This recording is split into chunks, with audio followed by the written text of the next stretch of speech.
रूस की मध्यम दूरी के मिसाइल ओरेशनिक का मलबा यूक्रेन को मिल गया है। यूक्रेन अब इस मिसाइल की जांच कर रहा है ताकि उसके रहस्य का पता लगाया जा सके। पुतिन का दावा है कि इस नई मिसाइल को अमेरिका या किसी अन्य देश के एयर डिफेंस सिस्टम में मार गिराना संभव नहीं है। व्लादिमीर पुतिन के यूक्रेन में रूस की सबसे नई मिसाइल ओरेशनिक के वार नाटो से देशों में खौफ का माहौल है।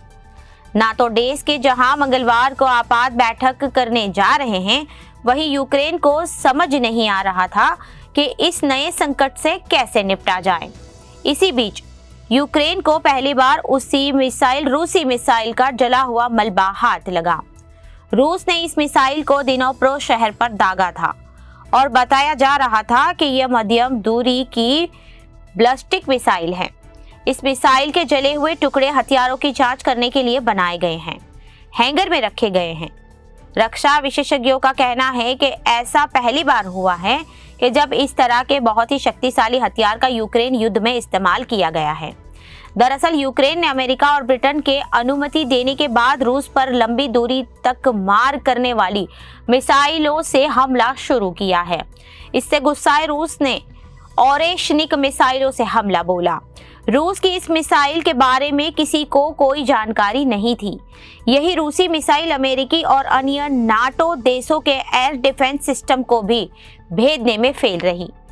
पुतिन ने रूस के परमाणु सिद्धांत में भी बड़ा बदलाव किया और लगातार न्यूक्लियर धमकी दे रहे हैं। अब यूक्रेन के विशेषज्ञ यह योजना बना रहे हैं कि इस मलबे की मदद से रूसी सैन्य सप्लाई चेन, प्रोडक्शन और बचाव के उपाय का पता लगाया जाए। रूस ने इस मिसाइल का नाम ओरेशनिक या हेजल ट्री रखा है और उसका दावा है कि उसे किसी भी एयर डिफेंस सिस्टम को मार गिराना संभव नहीं है। इस मिसाइल 12,874 किलोमीटर प्रति घंटे की रफ्तार से गुरुवार को यूक्रेनी शहर की ओर उड़ी थी। यूक्रेन के दावों का विशेषज्ञों ने अनुमान बताया है कि यह मिसाइल केवल बैलिस्टिक की और इसने बैलिस्टिक मिसाइल की तरह से हमला किया। इससे नागरिकों का ठिकानों को नुकसान पहुंचा। एक विशेषज्ञ ने कहा कि यह हमारा शुरुआती अनुमान है और कुछ ठोस कहने वाले से पहले मिसाइल के मलबे को सतर्कतापूर्वक जांच करना होगा। यूक्रेनी सुरक्षा सेवा के जांचकर्ता ओलेग ने कहा कि ऐसा पहली बार हुआ है कि जब किसी मिसाइल का इस तरह का मलबा यूक्रेन की जमीन पर मिला। यूक्रेन के राष्ट्रपति ने इस मिसाइल को गंभीर उकसावे की कार्यवाही बताया।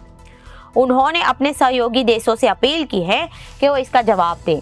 यूक्रेन ने शुरू में दावा किया था कि यह एक अंतर्महाद्वीपीय मिसाइल थी।